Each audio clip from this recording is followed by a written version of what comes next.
Tu fouilles dans le bac à légumes de ton frigo et les voilà, perdus au milieu des carottes, choux et tomates consommées, oubliés, pourrissant déjà dans le fond du frigo, comme un rappel cuisant de ce régime sain que tu t'es promis de commencer lundi.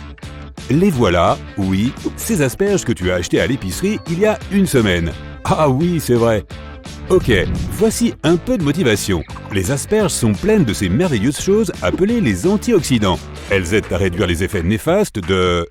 En gros, tu sais, de n'importe quoi, y compris le stress. Et si en plus tu te bats sans cesse pour faire enfin descendre le poids affiché sur la balance, les asperges pourraient bien être tes alliés. Elles contiennent environ 94% d'eau et incroyablement peu de calories, seulement 32 pour 100 grammes. Sans compter que l'organisme les digère super lentement. Ainsi, après en avoir mangé une poignée, on se sent encore rassasié entre les repas. Cela signifie que personne n'a plus besoin de se jeter sur des chips ou les biscuits pour le goûter. Oh, je veux dire, bingo! Si tu es comme moi et que tu en as assez d'avoir la grippe ou un gros rhume, alors mange des carottes. Elles sont pleines de vitamines A et C, indispensables pour le système immunitaire. En revanche, ne crois pas que tu vas pouvoir jeter tes lunettes après avoir obtenu une vision parfaite grâce à ton nouveau régime à base de carottes. Non, c'est un mythe. Elles n'amélioreront pas ta vue, mais les antioxydants qu'elles contiennent aident bien à protéger tes yeux contre les types de lumière qui peuvent les abîmer. Attention tout de même, car il se pourrait que tu commences à devenir orange si tu mangeais plus de 10 carottes par jour pendant quelques semaines. Si tu es un fan de Willy Wonka, maintenant tu peux émettre une vibration Oompa Loompa. Si tu es complètement accro aux pâtes, ce n'est pas si grave. D'abord, elles ne contiennent pas beaucoup de graisse. De plus, elles te gardent rassasié longtemps, et nous connaissions déjà les avantages de cette sensation. Il faut juste vérifier si la sauce est bien adaptée. Opte pour des versions sans mayonnaise, et assure-toi que tes pâtes sont à base de céréales complètes. Et tu sais quoi ? Il y a encore beaucoup de supposés malbouffes que tu peux consommer sans te sentir coupable. Le popcorn, par exemple, est bourré de fibres, ce qui, une fois de plus, permet de rester rassasié et est bon pour les intestins. Oui, je parle bien de ta digestion. Ainsi, ton snack préféré pour les soirées cinéma est en fait plutôt sain. Le popcorn est étonnamment pauvre en calories. Évidemment, si l'on ne met pas le beurre dessus. Encore plus incroyable, le popcorn est bon pour le stress. Oui, ce qui nous donne envie de nous arracher les cheveux fait des ravages sur le corps, même au niveau cellulaire. Or, les antioxydants aident à réparer ces dégâts. Voici un conseil pour les consommer de la façon la plus saine possible. Vas-y mollo sur le sel et le beurre, il vaut mieux que ce soit un peu fade. Tu vas adorer ce qui suit. Les M&M's ne sont peut-être pas les friandises les plus saines du monde, mais leur teinture bleue est censée être magique. Certains chercheurs affirment que cette coloration bleue permet de meilleures chances de guérison après des blessures à la colonne vertébrale. Certes, le mieux est carrément d'éviter les blessures de la colonne vertébrale, on est bien d'accord. Que dirais-tu d'un sandwich au beurre de cacahuète ? Bonne nouvelle, une portion standard de 2 cuillères à soupe de beurre d'arachide ne contient que 3 grammes de graisse saturée. C'est la mauvaise qui bloque les vaisseaux sanguins, et environ 12 grammes de graisse insaturée, la bonne dont notre organisme a besoin. L'huile d'olive, par exemple, a le même rapport. Pour la rendre encore plus saine, opte pour le beurre d'arachide non salé et mets-le sur du pain complet. Le beurre ordinaire est riche en mauvaise graisse, mais il peut aussi aider ton corps à mieux absorber des vitamines importantes comme les vitamines A, D, E et K. Un conseil, si tu crains de prendre quelques kilos en trop, opte pour le beurre battu. Il contient moins de calories. C'est parce qu'il est plein d'air. Tout ketchup contient la plupart des bonnes choses présentes dans les tomates normales. Ton cœur l'aime d'amour et il peut t'aider à combattre le stress. Oui, encore ces antioxydants magiques. Essaie cependant de privilégier les sauces ketchup biologiques, car elles sont faites à partir de vraies tomates saines et plus riches en nutriments. C'est du moins ce qu'a révélé une étude récente menée en Espagne. Et en tant que l'un des principaux producteurs de tomates au monde, ils savent probablement de quoi ils parlent. Les patates douces n'ont pas beaucoup de calories malgré leur saveur sucrée, mais elles sont riches en beaucoup de bonnes choses pour la santé, comme le fer, le cuivre et le potassium. Elles regorgent également de vitamine B6 qui aide notre corps à produire l'hormone du bonheur, la sérotonine. De plus, tu recevras 120% de l'apport quotidien recommandé en vitamine A. Tu sais, la chose dont ton système immunitaire a le plus besoin. C'est aussi un excellent moyen d'hydrater ta peau et d'améliorer ton teint.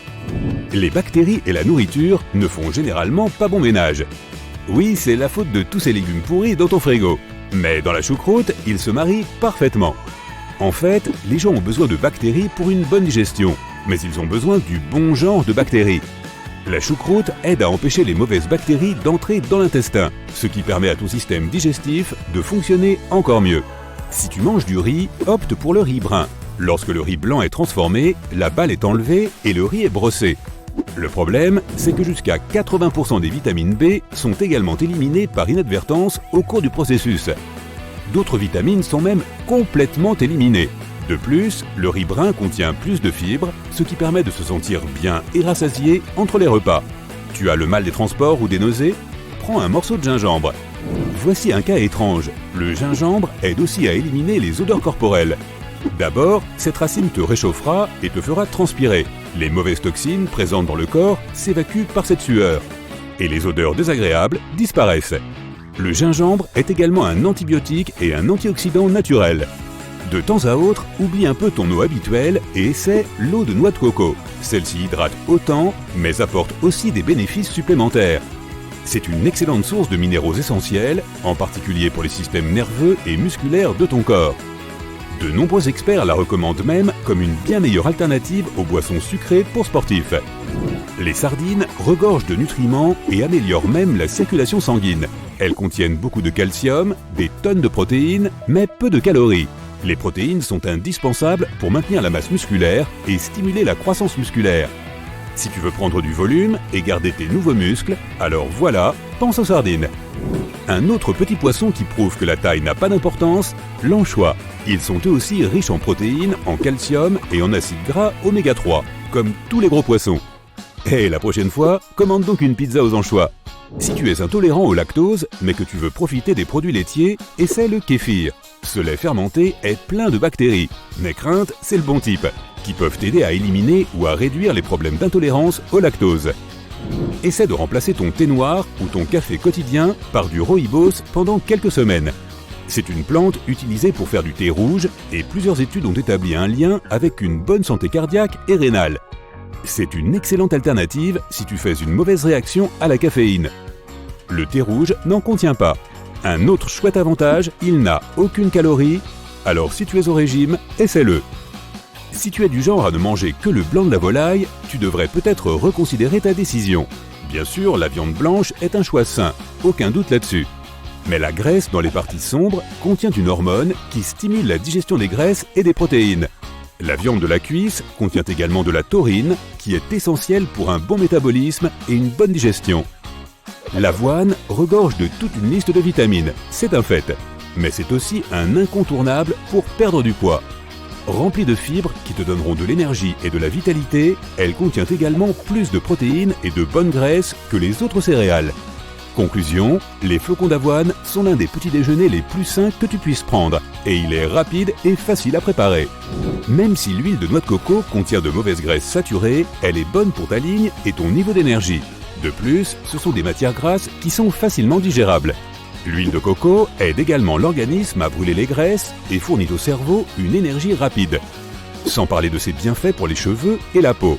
Applique-en un peu sur ton visage ou tout le long de tes cheveux, de la racine à la pointe. C'est très hydratant. Il y a une façon délicieuse de perdre du poids si tu es un fan de la nourriture épicée. Utilisez des sauces piquantes. Elles ajoutent la saveur que tu aimes et aident à réduire ton appétit. Tout cela grâce à la capsaïcine qu'elles contiennent. Elle se trouve généralement dans les piments. Ce composé abaisse l'hormone de la faim, la gréline, dans ton corps, tout en augmentant le niveau de l'hormone qui est chargée de supprimer ton appétit. Doublé gagnant. Les épices telles que le cumin et le curcuma sont plus saines que ce que l'on aurait pu croire. Le curcuma a de puissantes propriétés antivirales et agit comme un agent anti-inflammatoire. Le cumin est également bon pour combattre les mauvaises bactéries et il est super bon pour le cœur. Et maintenant, j'ai faim. Bon, toi, termine de vider ton bac à légumes et moi, je vais déjeuner. Bye bye. À samedi, tu raccroches et tu réalises qu'il te reste 2 jours avant la principale réunion de famille de l'année. Ta liste de courses est prête et tu te diriges vers le plus grand supermarché de la ville. Tu suis la liste à la lettre, en attrapant tout ce dont tu as besoin aussi vite que possible.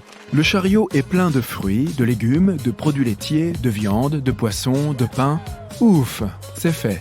1 heure plus tard, tu rentres chez toi et tu remets fièrement les sacs de courses à ta grand-mère. Elle sort les articles un par un et fronce de plus en plus les sourcils devant chacun d'entre eux. Il s'avère que le poisson et la viande que tu as choisis ne sont pas du tout frais, et que les bananes et les légumes ne tiendront pas jusqu'à samedi. Mais ta grand-mère dit qu'elle va rattraper le coup. Tu prends un bon goûter pour ne pas aller refaire les courses le ventre vide. Ainsi, tu n'achèteras pas des choses dont tu n'as pas besoin. Ensuite, vous montez ensemble dans la voiture pour tout recommencer. Faire ses courses intelligemment signifie parcourir le périmètre du magasin où tu peux trouver tous les produits frais et sains. Fruits, légumes, produits laitiers, viande et poissons. Généralement, les allées centrales sont réservées à la malbouffe. Tu décides donc de les sauter complètement. Ton premier arrêt est la section des fruits et légumes. Ta grand-mère dit que c'est ici que tu dois passer le plus de temps. Et c'est une bonne chose que vous soyez arrivé avant le déjeuner.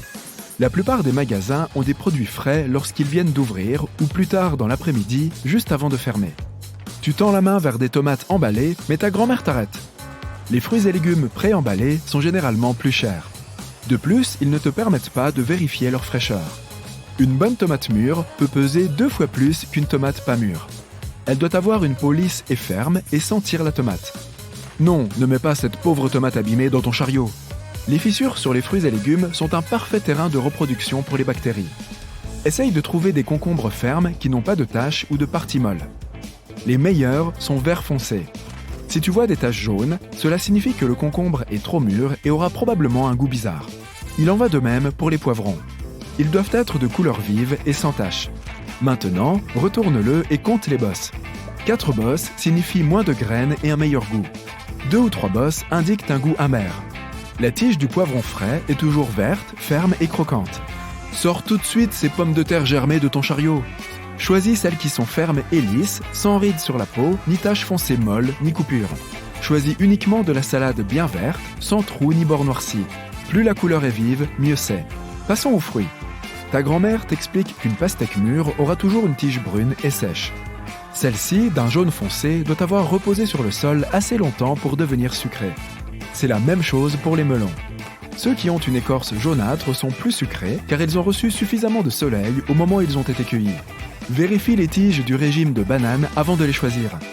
Les tiges doivent aller du vert au jaune clair et ne pas noircir. Ne prends que des bananes individuelles si tu veux les manger tout de suite. A l'inverse, elles tiennent plus longtemps en grappe. Ne juge jamais une mangue par sa couleur. Au lieu de cela, presse-la doucement. Une mangue mûre s'enfoncera légèrement et elle aura un arôme fruité à l'extrémité de la tige. Les fruits plus petits sont normalement plus sucrés. Mais cette règle ne fonctionne pas pour les fraises. Elles peuvent être de différentes sortes et de différentes tailles, et les plus grosses peuvent aussi être délicieuses. Leur mûrissement s'arrête dès qu'elles sont ramassées, alors choisis les rouges vifs avec des queues vertes et fraîches. Elles auront plutôt l'air sèches et flétries si les fraises ont été cueillies il y a longtemps. Ce citron ne te donnera pas beaucoup de jus. Il est pâle, ce qui signifie qu'il est plus vieux. Celui-là, ferme et sans tache, avec une peau fine et lisse, sera bien meilleur. Il semble aussi plus lourd, ce qui est bon signe. Là, tu fais tes courses pour une grande occasion. Il ne vaut mieux pas acheter trop de produits à la fois. S'ils sont frais et bio, ils ne tiendront naturellement pas très longtemps. Et opte toujours pour les fruits et légumes de saison. Ils seront moins chers et de meilleure qualité. Prochain arrêt, le miel. Celui-ci te semble bizarre car il y a ces cristaux au fond du pot. Mais ta grand-mère t'explique que c'est un signe de fraîcheur. Il est normal que le miel se cristallise lorsque la température baisse. C'est aussi un bon signe qu'il ait l'air opaque. Cela signifie qu'il est plus naturel et sain et qu'il n'est pas pasteurisé. Tu vérifies ta liste et tu réalises que tu as encore besoin de pain. Tu sais déjà que la meilleure option est le pain complet. Tu en prends un et étudies l'étiquette. Pain aux céréales complètes ne fera pas l'affaire. Il vaut mieux opter pour pain au blé complet. Moins il y a d'ingrédients, mieux c'est. Si tu ne sais pas prononcer le nom de l'additif, mieux vaut ne pas l'avoir dans ton pain. Il ne doit pas non plus contenir d'arômes artificiels, de colorants ni de conservateurs. Tu appuies légèrement sur le pain que tu viens de choisir. Bingo! Il reprend sa forme initiale, ce qui signifie qu'il est de bonne qualité. Si tu vois ta marque de doigt dessus, il a pu être congelé ou bien le processus de cuisson s'est mal passé. Tu te diriges maintenant vers le rayon des conserves. Mais ta grand-mère te barre la route. Elle est persuadée que les conserves sont mauvaises pour ta santé car elles contiennent une énorme quantité de sel. Tu la convaincs d'étudier au moins les étiquettes des boîtes. Tu dois toujours choisir des conserves qui ne contiennent pas trop de sel ni de sucre. Celles qui sont conservées dans l'eau ou dans leur propre jus sont les plus saines. car elles contiennent moins d'ingrédients artificiels. Tu trouves du thon à l'huile d'olive. L'emballage est parfaitement scellé, donc tu peux y aller. Tu ne dois jamais prendre une boîte de conserve rouillée, elle peut être dangereuse. On dirait que tu as tout ce dont tu as besoin, sauf la viande et les produits laitiers. Il faut toujours les prendre en dernier. En dehors du réfrigérateur, ils peuvent vite se gâter si tes courses durent trop longtemps. Tu fais un peu de place dans ton chariot pour protéger tes fruits du jus de viande crue, juste au cas où. La viande rouge doit être de couleur foncée. Le violet, le rouge et le brun sont bons. La viande de porc doit être de couleur rose clair, tirant sur le rouge. Elle doit sentir bon et l'odeur ne doit surtout pas piquer. Si tu peux voir de nombreuses fibres, il doit s'agir d'une viande dure au goût prononcé. Le filet de bœuf n'aura pas de grains car il est très tendre. Des mouchetures blanches et des stries de graisse dans le muscle sont un autre signe qu'il est juteux et tendre. Si tu ne prévois pas de cuisiner la viande tout de suite, choisis celle dont la date limite de consommation est la plus éloignée. Tu peux toujours la manger sans risque un peu après cette date, mais elle aura un meilleur goût avant. Les emballages avec des marques de saleté à l'intérieur sont à proscrire. Quelqu'un a pu les manipuler avec les mains sales. Si le poulet que tu es sur le point d'acheter a de la peau, elle doit être plus pâle que la chair. Pas jaune ni marron clair. Les bords ne doivent pas avoir l'air sec. Les découpes doivent être lisses et de taille uniforme. S'il n'est pas bien dépecé, il pourrait y avoir de petites articulations et des os dans ton déjeuner. Ton poulet qui est resté plus de 2 jours dans son emballage ferait mieux de rester à l'étalage et non dans ton chariot. Ta grand-mère prend un poisson et le fixe dans les yeux. Elle explique qu'un bon poisson aura des yeux saillants avec des pupilles noires et brillantes. La peau du poisson doit être soyeuse aussi, pas collante ni terne. Presse le filet. Si ta marque de doigt reste dessus, il n'est pas bon. Dernier arrêt, les produits laitiers. Tu tends ta main vers le fond de l'étagère pour trouver ceux dont la date d'expiration est la plus éloignée. La même règle s'applique aux aliments surgelés, aux aliments emballés et aux œufs. Les manutentionnaires placent généralement les plus récents derrière les plus anciens. Ta grand-mère recommande de choisir du lait pasteurisé. Aucun produit cru n'atterrira dans ton chariot aujourd'hui.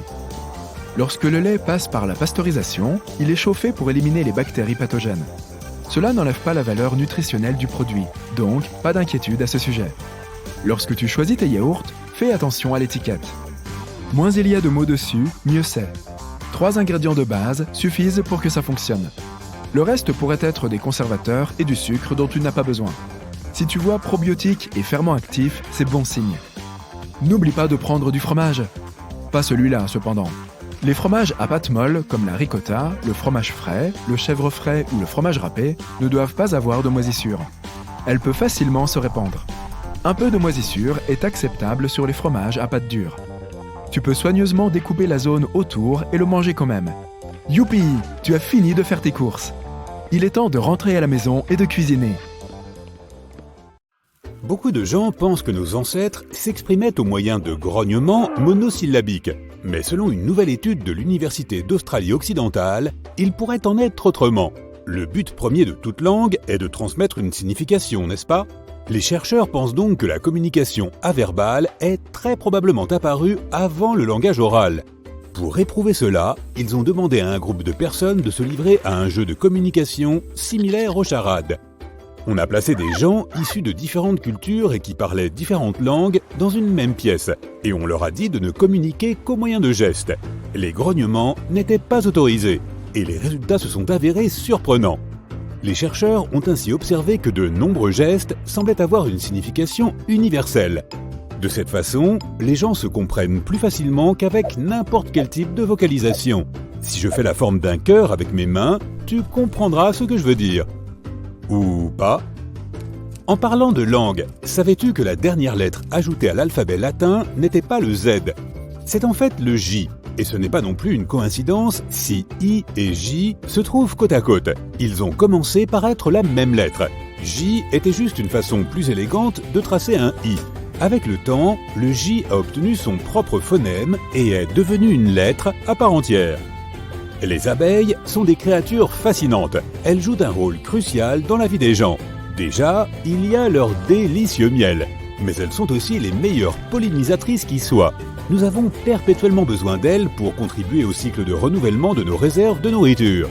Il est vrai que certains peuvent avoir peur de leur dard, mais les abeilles ne piquent que si elles se sentent menacées. Le pire, c'est que les abeilles ne survivent que rarement après t'avoir piqué. Ces insectes sont incapables de retirer leur dard barbelé de ta peau. Et ce dard fait partie intégrante du tube digestif, des nerfs et des muscles de l'abeille. Après avoir perdu tout cela, la minuscule créature ne peut guère s'en sortir vivante. La garniture qu'on trouve dans les gaufrettes Kit Kat est fabriquée à partir d'autres Kit Kat. Lorsque quelque chose cloche pendant la production, par exemple lorsqu'une barre Kit Kat a trop de bulles ou présente d'autres imperfections, rien n'est perdu. Ces friandises sont de nouveau fondues en une pâte. Et ensuite, ces Kit Kat de récup sont utilisés pour remplir d'autres barres de Kit Kat. L'oréologie est un domaine pseudo-scientifique qui étudie les Oreos. Oui, les fameux biscuits. L'écoulement et la rupture des Oreos font en effet l'objet de plusieurs expériences. Ces chercheurs font tout ce qui est en leur pouvoir pour résoudre cette question. Pourquoi toute la crème ne reste-t-elle que sur un côté de l'Oreo ? Prends un Oreo lambda et scinde-le en deux comme tu le ferais habituellement. Tu vois ce que je veux dire ? Les rhéologues, pour leur part, sont des physiciens qui étudient la déformation et l'écoulement de fluides complexes. Après avoir analysé la garniture des Oreos, ils l'ont classée dans la catégorie des fluides à seuil de contrainte. Ce sont des fluides qui sont mous lorsque tu ne les déranges pas et qui s'écoulent lorsqu'ils sont soumis à une forte contrainte. Non, cela ne veut pas dire que les Oreos soient malmenés. Cela signifie que la crème à l'intérieur se comportera en fonction de la pression exercée en ouvrant le biscuit. L'astuce qui t'aiderait à répartir la crème en une simple torsion. Si tu fais tourner les deux moitiés de ton Oreo lentement et régulièrement, cela réduira la contrainte et permettra très probablement à la crème de rester sur les deux côtés du biscuit. Essaie par toi-même et laisse-nous savoir si ça se passe pour toi. En attendant, les oréologues ont mis au point une machine spéciale pour procéder à ce test.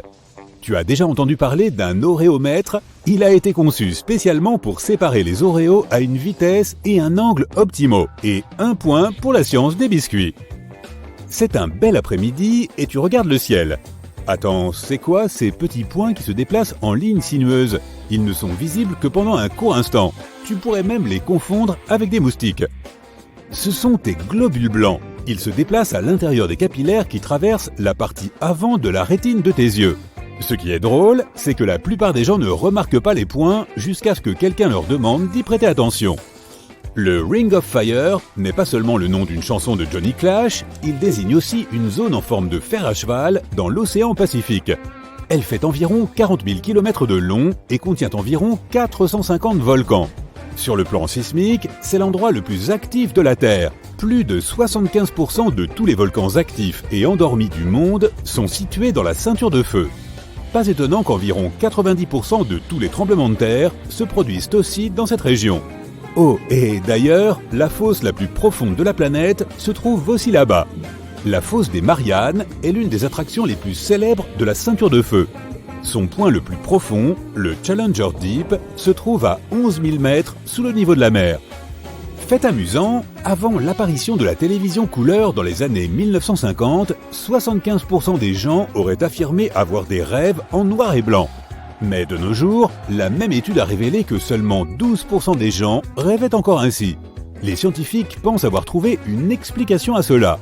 Il s'avère que ceux qui avaient grandi en regardant la télévision en noir et blanc faisaient plus souvent des rêves monochromes. Pourquoi cet air si sérieux ? Dans les années 1800, posséder une photo de soi était un grand luxe. Et sourire sur les photos était considéré comme enfantin, voire même irrespectueux. Sans même parler de l'orthodontie de l'époque. Les photographes disaient aux gens qui posaient pour leurs photos de dire « prune » au lieu de « cheese ». Ce mot permettait de donner un air digne aux gens. Et c'est pourquoi nos ancêtres ont tous l'air d'avoir mangé un truc qui ne passe pas avant de poser pour la photo. Lorsque tu vas quelque part dans ta ville en bus, tu n'es pas obligé de porter de ceinture de sécurité. On pourrait penser que cela va à l'encontre de toutes les règles de circulation en vigueur, mais ce n'est pas tout à fait le cas. Il y a plusieurs raisons pour lesquelles les bus n'ont pas de ceinture de sécurité. En cas d'urgence, les passagers doivent pouvoir descendre aussi vite que possible. S'ils ont mis leur ceinture de sécurité, ils perdront un temps précieux à la détacher. Deuxièmement, un bus est un véhicule lourd. En cas d'accident, il met plus de temps à s'arrêter qu'une voiture. Ainsi, même si les passagers ressentiront l'impact, ils ne seront pas si gravement blessés. C'est aussi la raison pour laquelle les gens sont autorisés à rester debout dans un bus en mouvement. Imagine que tu es un rencard et que tu aies accidentellement, ou non, commandé une pizza à l'ail. Tu inspectes tes poches et... Oh non, tu n'as pas apporté tes pastilles à la menthe avec toi. Ne t'inquiète pas, cette petite astuce peut t'aider à te sortir du pétrin. Tout ce que tu dois faire, c'est commander une salade de concombre avec ça, ou n'importe quel plat à base de céleri. Ces légumes fibreux peuvent absorber les bactéries responsables des odeurs et t'aider à te débarrasser de ta mauvaise haleine. Essaie de garder une tranche de concombre entre ta langue et ton palais. Ce sera la même chose, voire mieux, qu'un bonbon à la menthe. Voici une devinette pour toi. Une moustache pointue, des horloges qui fondent et le logo de Chupa Chups. Qu'est-ce que ces choses ont en commun ? Eh bien, il s'avère que Salvador Dali est la personne qui a conçu le logo de Chupa Chups. L'artiste surréaliste a également suggéré que le logo soit placé sur le dessus de la sucette pour que les gens puissent le voir à tout moment. La Statue de la Liberté, lorsqu'elle est arrivée à New York, n'était pas verte. Elle était de la même couleur qu'1 centime, cuivrée donc. Elle est devenue verte avec le temps, en raison du processus d'oxydation. Mais elle est toujours chouette, n'est-ce pas ? Il y a vraiment une différence entre le chocolat américain et le chocolat européen. Mais pourquoi n'ont-ils pas le même goût, te demanderas-tu ? La réponse est simple, des réglementations différentes. Le chocolat européen doit contenir au moins 14% de matière sèche de lait, alors que la quantité minimale aux États-Unis n'est que de 12%. Cela signifie que le chocolat européen est un peu plus crémeux. Il est aussi plus chocolaté car il contient davantage de cacao. Les experts ont procédé à des expériences sur la forme des chips jusqu'à ce qu'ils obtiennent enfin la forme idéale. Cette forme incurvée que nous associons aux chips possède même un nom scientifique, le paraboloïde hyperbolique. Cette forme permet aux chips d'éviter de gros problèmes.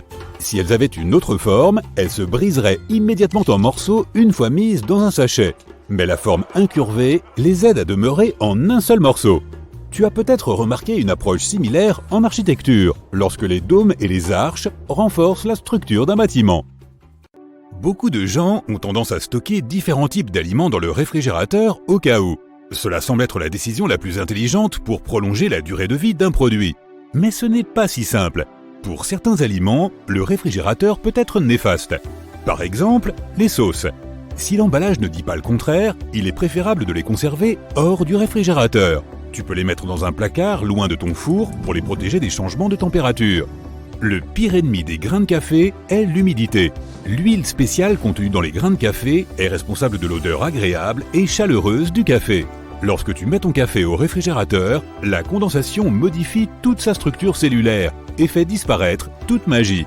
Mais si ton objectif est de te passer de la caféine, c'est peut-être une bonne idée de le conserver au froid. La rumeur dit que le miel est un aliment qui ne se périme pas. Oui, tu peux le conserver presque éternellement, mais assure-toi de le faire correctement. Conserve ton miel dans un endroit froid et sombre, mais ne le mets pas dans ton réfrigérateur. Sinon, il risque de se cristalliser et de perdre certaines de ses principales propriétés bénéfiques.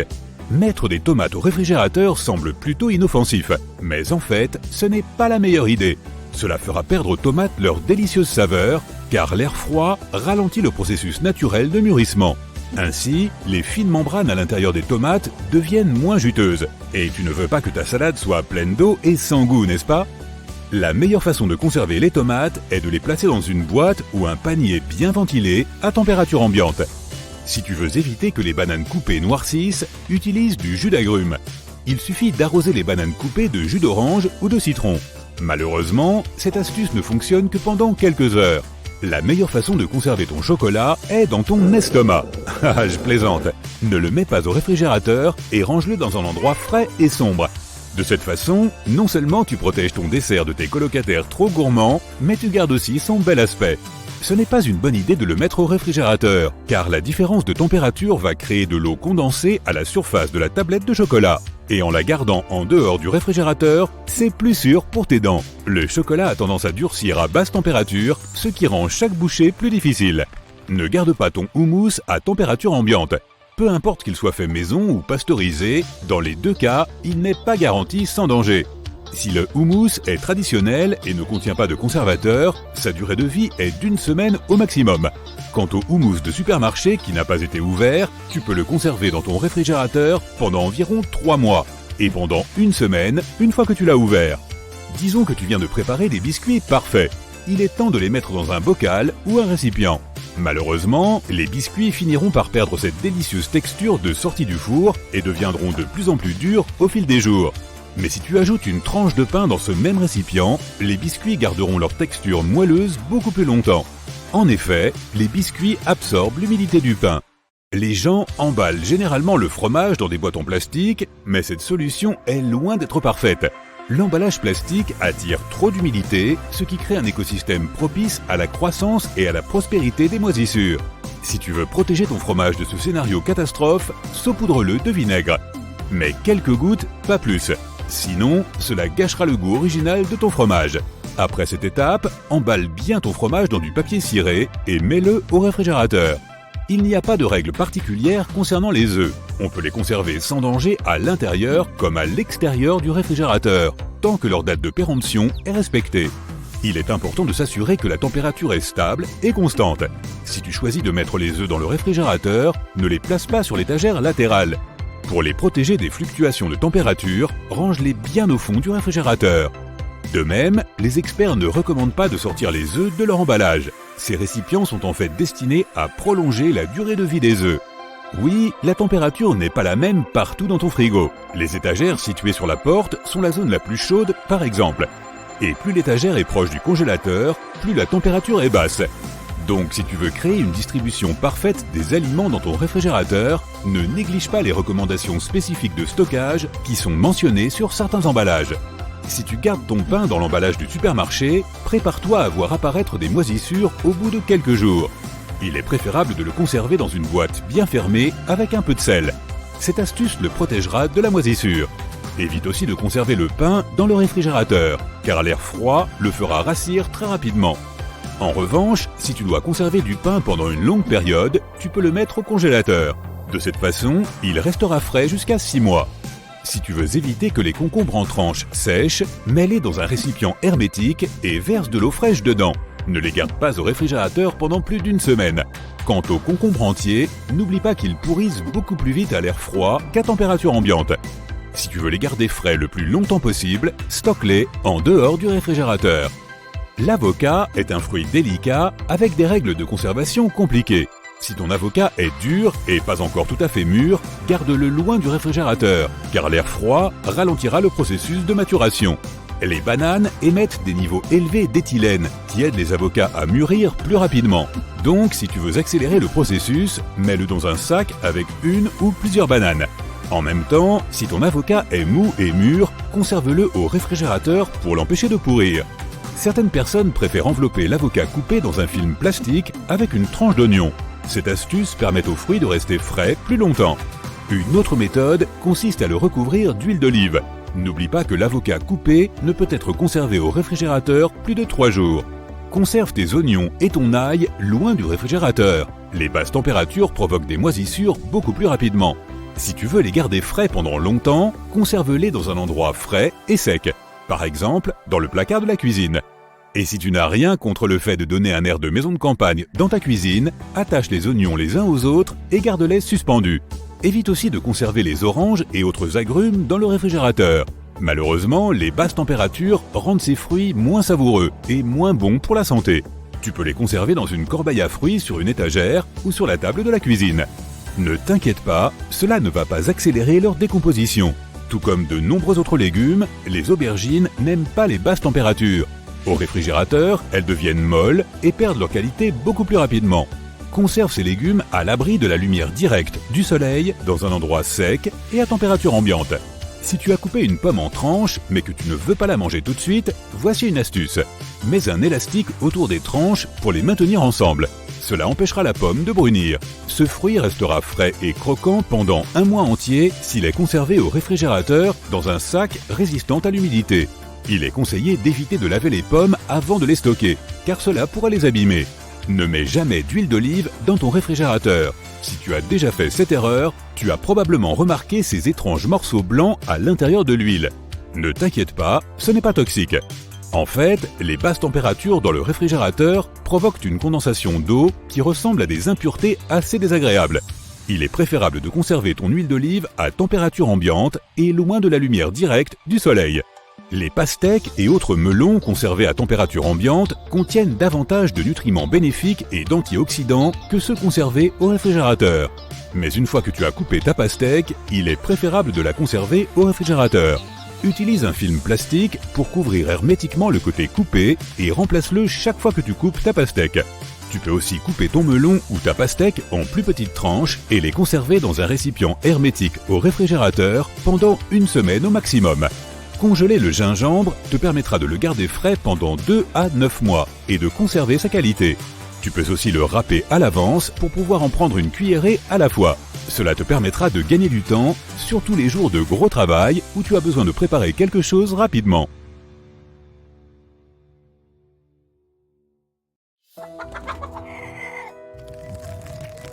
Qu'est-ce qui est arrivé en premier, l'œuf ou la poule?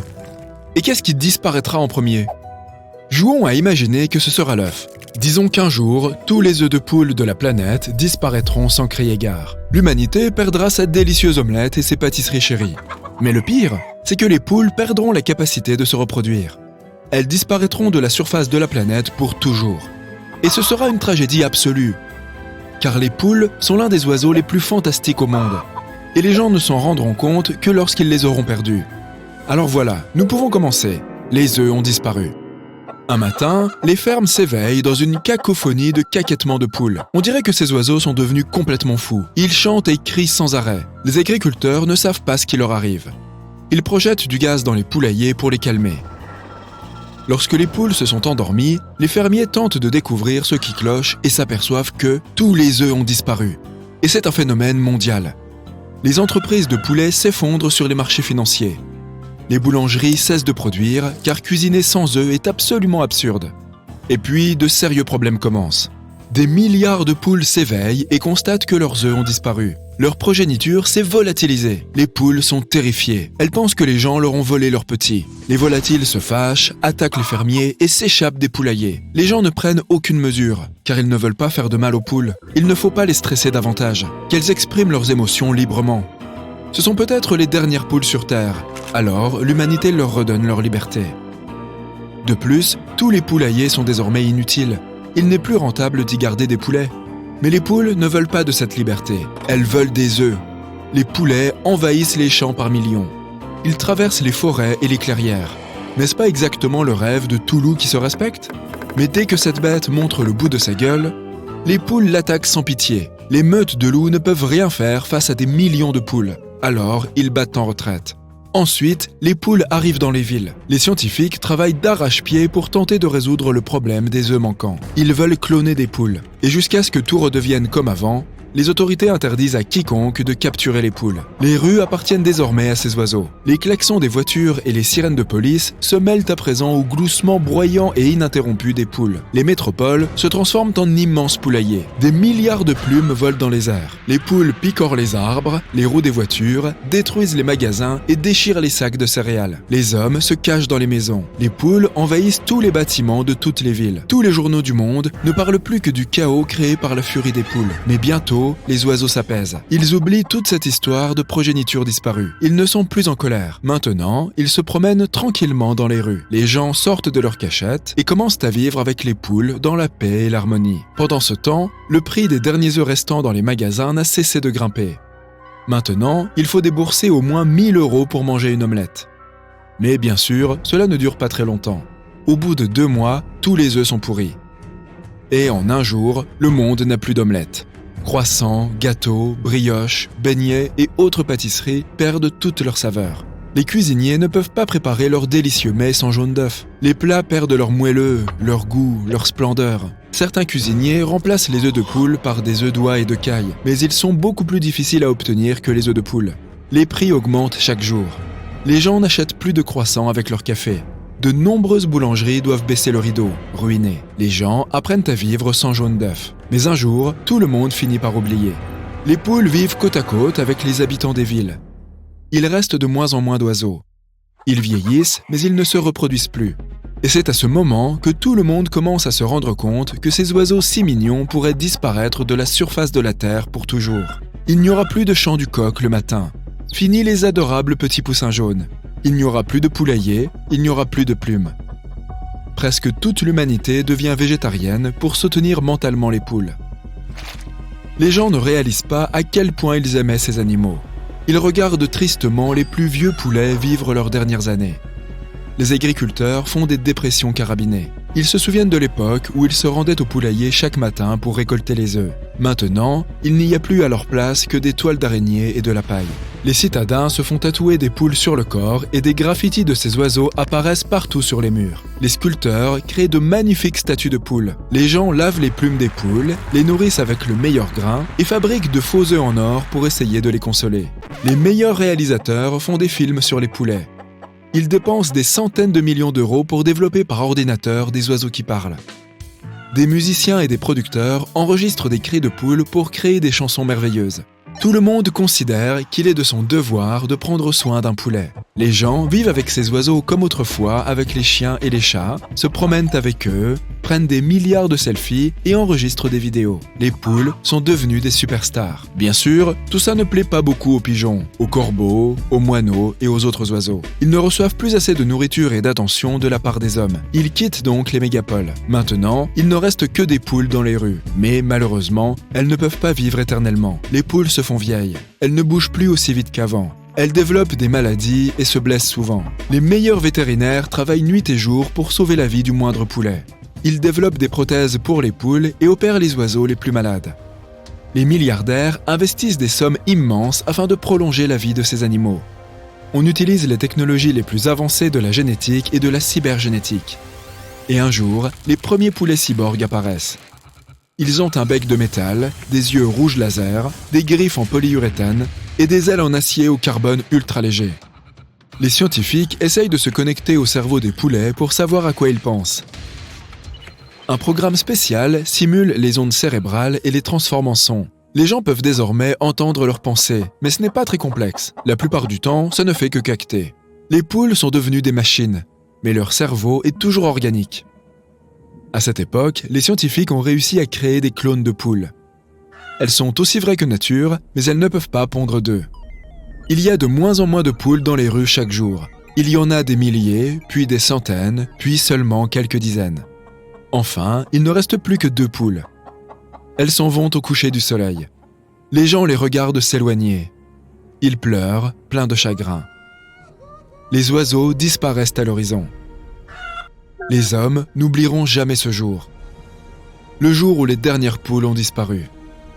Mais en cette triste période, les scientifiques finissent par trouver une solution. Ils connaissent maintenant le code génétique du poulet, ce qui signifie qu'ils peuvent recréer ces oiseaux. Les biologistes reconstituent leur ADN en remontant aussi loin que possible dans le temps, jusqu'à l'origine du poulet, là où tout a commencé. Les chercheurs mettent toutes ces informations génétiques dans un œuf artificiel et attendent. Et enfin, le moment de vérité arrive. L'œuf commence à se fissurer. Le petit poulet sort de sa coquille sous sa forme évolutive originale. Et c'est un petit tyrannosaure. Il s'avère que ce dinosaure est l'ancêtre du poulet moderne. Les ressemblances morphologiques sont saisissantes. Le T-Rex bouge comme un poulet. Au cours des millions d'années d'évolution, le dinosaure a rétréci. Il a perdu ses écailles et lui a poussé des plumes. Ensuite, un bec est venu remplacer ses mâchoires pleines de dents. Les scientifiques produisent des tyrannosaures à la chaîne. Il devient de plus en plus gros chaque mois. On crée d'immenses fermes pour s'en occuper. Bientôt, les dinosaures commencent à se multiplier. On ne sait plus vraiment comment les contrôler. Certains de ces animaux géants s'échappent des fermes et sèment le chaos dans les villes. En théorie, il faudrait des dizaines de millions d'années aux tyrannosaures pour redevenir des poulets. Mais personne ne veut attendre aussi longtemps. Tout le monde souhaite revoir les poulets le plus tôt possible. Par chance, les scientifiques parviennent à accélérer le processus. Les décennies passent. Les tyrannosaures diminuent en taille. L'évolution accélérée les transforme en oiseaux. Et enfin, les poules font à nouveau partie du monde. Elles se mettent à pondre des œufs. Le monde redevient heureux et harmonieux. Mais bientôt, ce sont les cochons qui se mettent à disparaître. Et avec eux, le bacon. Le petit déjeuner des hommes est menacé.